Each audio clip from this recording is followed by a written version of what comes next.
కశ్మీర్ విషయంలో జోక్యం చేసుకోవద్దని గతంలో భారత్ హెచ్చరించినా టర్కీ మాత్రం తన వక్రబుద్ధి మార్చుకోలేదు. అంతర్జాతీయ వేదికలపై కశ్మీర్ గురించి మాట్లాడడం టర్కీ అధ్యక్షుడు ఎర్డోగాన్కు అలవాటుగా మారిపోయింది. తన మిత్రదేశమైన పాకిస్తాన్కు మరోసారి వత్తాసు పలికింది.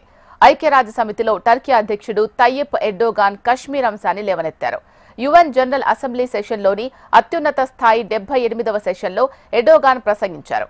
భారత్ పాక్ మధ్య ఇప్పటికీ కొనసాగుతున్న కశ్మీర్ వివాదం దక్షిణాసియా ఉద్రిక్తతలకు కారణమైందని పాకిస్తాన్పై తన ప్రేమను చూపించుకున్నారు. G20 సమ్మిట్లో ప్రధాని మోదీతో వాణిజ్యం, మౌలిక సదుపాయాల సంబంధాలను బలోపేతం చేయడంపై చర్చలు జరిపిన వారం రోజుల తర్వాత ఎర్డోగాన్ ఈ వ్యాఖ్యలు చేయడం వివాదాస్పదంగా మారింది. It is important to see a cooperation between the two countries when it comes to counterterrorism.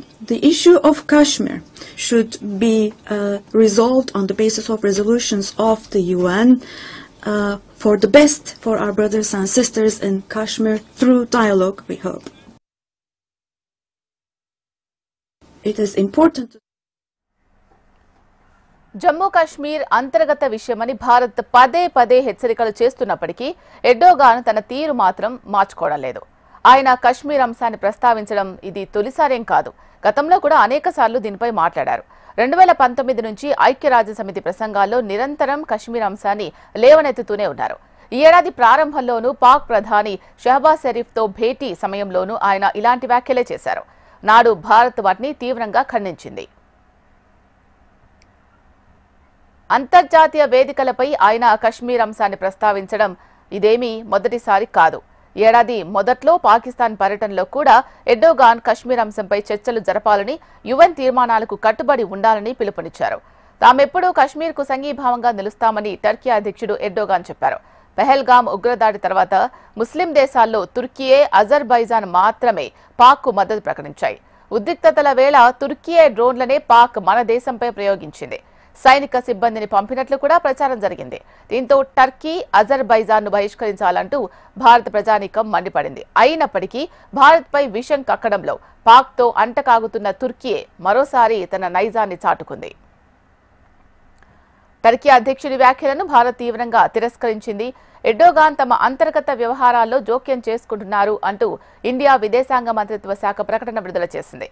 Jammu Kashmir భారతదేశంలో అంతర్భాగం. దీనిపై వ్యాఖ్యానించడానికి మరే దేశానికి ఎటువంటి హక్కు లేదు అని ఎంఈఏ ప్రతినిధి రణధీర్ జైస్వాల్ అన్నారు. మరొక దేశం అంతర్గత వ్యవహారాల్లో జోక్యం చేసుకునే బదులు పాకిస్తాన్లో ప్రబలుతున్న సీమాంతర ఉగ్రవాదాన్ని ఎత్తి చూపాలని జైస్వాల్ సూచించారు. దానిపై ఎర్డోగాన్ యుఎన్లో మాట్లాడి ఉంటే సముచితంగా ఉండేదని అన్నారు. కశ్మీర్పై మాట్లాడే హక్కు ఏ ఇతర దేశానికి లేదని జైస్వాల్ మరోసారి గట్టిగా చెప్పారు.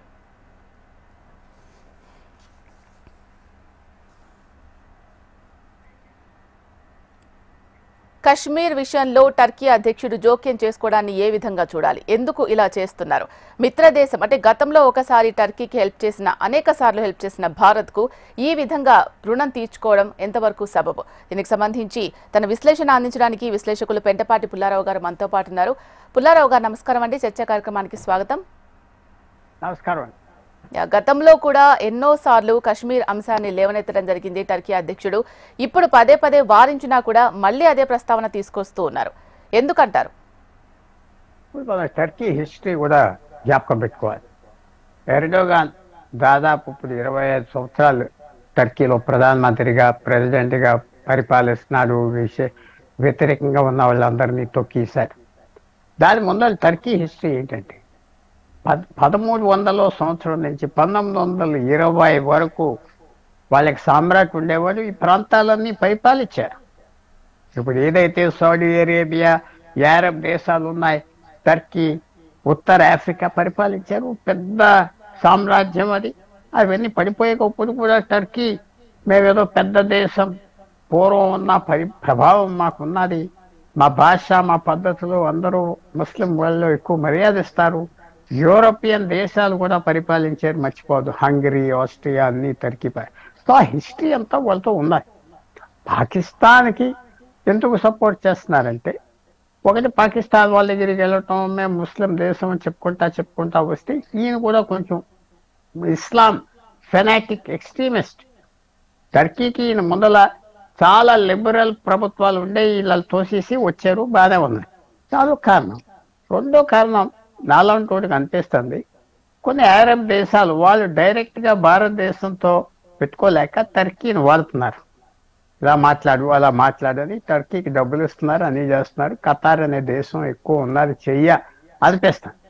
ఎందుకంటే ఖతార్కి బోల్ డబ్బు ఉన్నది, ఇలాంటి పనులు చేస్తూ ఉంటారు. అలాగే హమాస్ని వాళ్ళు దాచారని ఇజ్రాయెల్, నువ్వు టెర్రరిస్ట్ని దాస్తావు, మళ్ళీ వాళ్ళతో మమ్మల్ని మాట్లాడటానికి రమ్మంటావు అని బాంబు చేశారు. చూశాడు కదా, మొన్న అందరిని చంపేయడం గింపేయడం జరిగింది. ఖతార్ వెనకాల ఉంటుంది, వాడికి డబ్బు ఇచ్చి చెప్పిస్తాం, దానికంటే ఎక్కువ ఏం లేదు. అదంతే మనం ఎలా చూసుకోవాలంటే. తర్వాత మనం కూడా ఏం తక్కువగా లేము. టర్కీకి ఆ ప్రాంతంలో ఉన్న విరోధీలు గ్రీస్, సైప్రస్ మనం కూడా సపోర్ట్ చేస్తాం. సో టర్కీకి అంత ఫ్రీగా మనం దారి ఇవ్వలేదు, ఏం చేయలేమని. అలాంటి పరిస్థితిలో ఆయన అప్పుడప్పుడు ఈ మాట అంటాం, ఆయన ఒక ముఖ్యత కోసం అంటున్నాడు. అది మనం ఏ రకంగా చూసుకోవాలి? ఆయన అన్న మాటలు మనకి పెద్ద ఇంపాక్ట్ ఏం లేవు.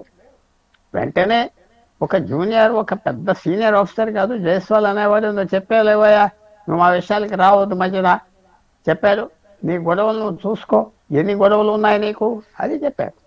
సో అది పెద్ద మనం టర్కీ చెప్పింది ఎలాగా అంటే కరెక్ట్ కాదు.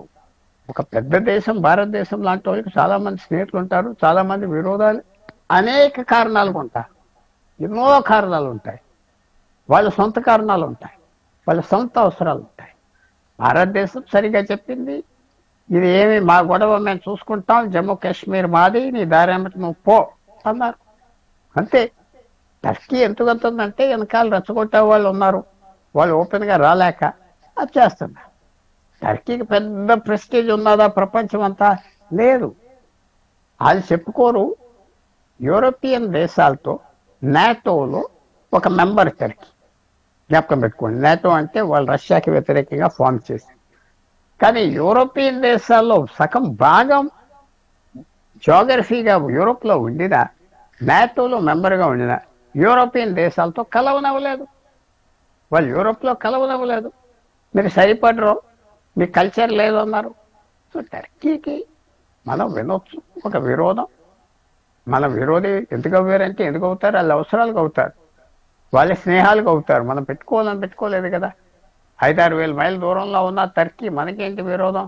వాళ్ళే కలవ చేసుకుంటున్నారు, వాళ్ళకి అవసరం ఉన్నది, లాభం ఉన్నది, మనకు తప్పదు. అందువల్ల కరెక్ట్ జవాబు ఇచ్చారు. ఎక్కువగా సీరియస్గా తీసుకోక్కర్లేదు. ఇంకా జవాబు కూడా చక్కగా చెప్పవలసింది, మిమ్మల్ని మేమంతా సీరియస్గా తీసుకో, మీరు ఇష్టం వచ్చింది మాట్లాడుకోండి, వినేవాళ్ళు వింటారు, మేము పట్టించుకోవట్లేదని కూడా చెప్పాలి. ఓవర్ బ్లోన్ సైజ్ కాదు. ఒక చిన్న దేశం, మీ సామ్రాజ్యం 1922లో బ్రిటిష్, ఫ్రాన్స్ అందరూ ఎరగొట్టేసి పంచిపెట్టేశారు 22 నుంచి సామ్రాజ్యాన్ని. మళ్ళీ టర్కిష్ సామ్రాజ్యం ఉండకూడదని ఒక 10-15 దేశాలు క్రియేట్ చేశారు. జార్డన్ ఏంటి, సౌదీ అరేబియా, ఇరాక్ ఇచ్చారు, కువైట్ ఇచ్చారు, చిన్న చిన్న దేశాలన్నీ. సో టర్కీ ఉన్న చరిత్రతో ఆయన ఉన్న ఫీలింగ్, చాలా పెద్ద నాయకుడు అని ఎర్డోగన్ ఫీల్ అవుతూ ఉంటాడు. చిన్న దేశం అయినా అది మనం ఆర్చీలేం కదా. అద్దం ముందుల ఎవరి మొహాలు చూసుకుని వాళ్ళు ఆనందపడుతూ ఉంటారు, చాలా బాగున్నామని. అది మనం ఆర్చీలేం కదా. అది చేసుకుంటున్నాడు, ఏదో అంటున్నాడు, అది పెద్ద ఇంపాక్ట్ లేదు. అది అన్నందుకు మనం ఫీల్ అవుతాం కరెక్టా? నువ్వు చెప్పావులే, నేను రిప్లై కూడా చేయము, నేను ఇష్టం వచ్చిన చేసుకో, నువ్వు మాకు వ్యతిరేకం చేస్తున్నావు, మేము ఎప్పుడోసారి మేము చేయవలసిన పని చేస్తాం అని చెప్పి చూసుకోవాలి. రష్యాకి ఎంతమంది వ్యతిరేకం చేస్తున్నారు, పట్టించుకోవట్లేదు, మొదలు వెళ్ళిపోతూ ఉన్నాయి. చైనా కూడా అంతే. సో అందువల్ల మనం ఓవర్గా సెన్సిటివ్గా ఉండకూడదు. సెన్సిటివ్గా ఉంటే ఎవరైనా మనం ఏడిపెడతాం.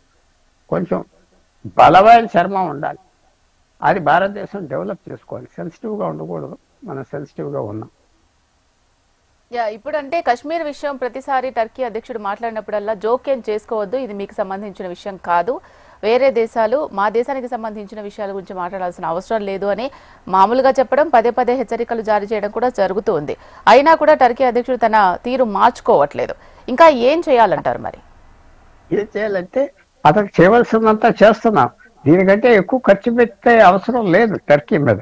మన టైం వేస్ట్ అయిపోతుంది, మన డబ్బు వేస్ట్ అయిపోతుంది. డాగ్స్ పట్టించుకోవద్దంటారా? Bark but the caravan moves on. అది టర్కిషా అరబ్ సామెత. కుక్కలు మరుగుతూ ఉంటాయి, బళ్ళు ముందరికి వెళ్ళిపోతూ ఉండాలి అంతే.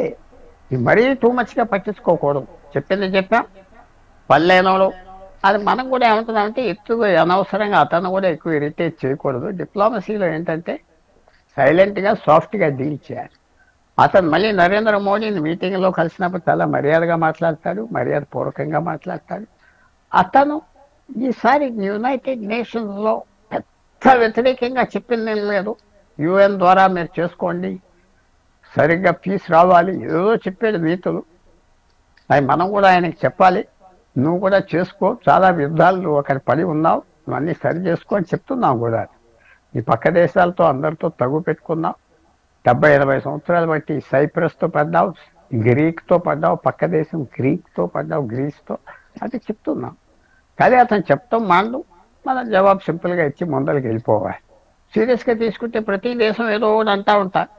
ఇక అక్కడే మనం నిలబడి పోరాడి ఆర్టీసీ బస్సుల్లో దెబ్బలాట్లాగా ఉంటుంది. ఎందుకంటే దెబ్బలాట్లు జరుగుతాయంటే బస్సుల నుంచి దిగాలి కదా, ఎవరు దిగరు. ఆ ఫైటింగ్ అలా రోడ్ల మీద అయితే ఎవరు వచ్చి ఆఫ్ చేస్తారు. వెళ్ళే బస్సు మీద దెబ్బలాడితే ఎవరు ఆఫ్ చేస్తారు? ఆ డ్రైవరే ఆఫ్ చేయాలి, చాలదు కదా. సో ఆ పరిస్థితికి మనం రాకూడదు. మనం విన్నట్టుగా జవాబు చెప్పాం. అస్తమానం చెప్పలేం కూడా అని ఒక మెసేజ్ ఇవ్వాలి. నీకు అస్తమానం మెసేజ్ చెప్పలేం, పెద్ద మనిషిలాగా ఉండు అని ఎతికారాలు కూడా చేయాలి. ముందరికి వెళ్ళిపోవాలి. పెద్ద డ్యామేజ్ ఏం చేసేది అతని మాటల వల్ల? ఎవరో చెప్పమన్నారు, నీకెవరు చెప్పమన్నారో మాకు తెలుసు, ఎందుకు చెప్తున్నావు మాకు తెలుసు అని చెప్తే సరిపడతాడు. 2023లో తీవ్రమైన భూకంపం టర్కీలో సంభవించినప్పుడు సాయం అడగకున్నా కానీ పక్క దేశం కాబట్టి భారతే కొన్ని వేల మంది, కొన్ని లక్షల మందికి ఆహారం కావచ్చు, అక్కడికి కావాల్సిన బేసిక్ మౌలిక సదుపాయాలు అంటే బేసిక్ నీడ్స్ అన్ని ఇక్కడ నుంచి పంపించడం జరిగింది. సో అంత మంచిగా ఉన్న భారత్ పట్ల ఇట్లా వ్యవహరించడం అనేది వద్దు అనే మా గురించి మీరు మాట్లాడొద్దు, మీకు సంబంధం లేదు ఈ విషయం అని అంటున్నా కూడా ఎందుకు టర్కీ అధ్యక్షుడు అలా చేస్తున్నారంటారు? అంటే ఆ కృతజ్ఞత అతనికి లేదంటారా? అది మనం కరెక్ట్ కాదు. ఎన్నో దేశాలు ఎన్నో ఇస్తాయి ఆపదలో, దాని గురించి వాళ్ళు ఫారెన్ పాలసీ మార్చుకుంటారంటే కరెక్ట్ కాదు. మనం ఏదో ఇచ్చాం, పెద్ద అనుకున్నంత ఎక్కువ ఇవ్వలేదు, ఏదో చేసాం, సెంటిమెంటల్గా చేసాం, మంచిది. వాళ్ళతో సంబంధం పాడవకుండా చూసుకోవాలి. ఎందుకంటే డిప్లొమసీలో అంటే దౌత్య సంబంధాలతో ఎప్పుడు ఎవరైనా విరోధిని మనం స్నేహంగా మార్చుకోవటానికే ప్రయత్నం చేయాలి. అది ప్రిన్సిపల్, మెయిన్ ప్రిన్సిపల్.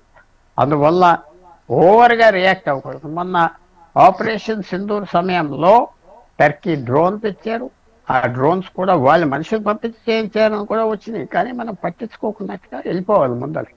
రేపు వాళ్ళు ఎలక్షన్ ఓడిపోతే మళ్ళీ అది గొడవే లేదు కదా, అప్పుడు టర్కీతో మనకు విరోధం ఉండిపోతుంది కదా దేశంతో.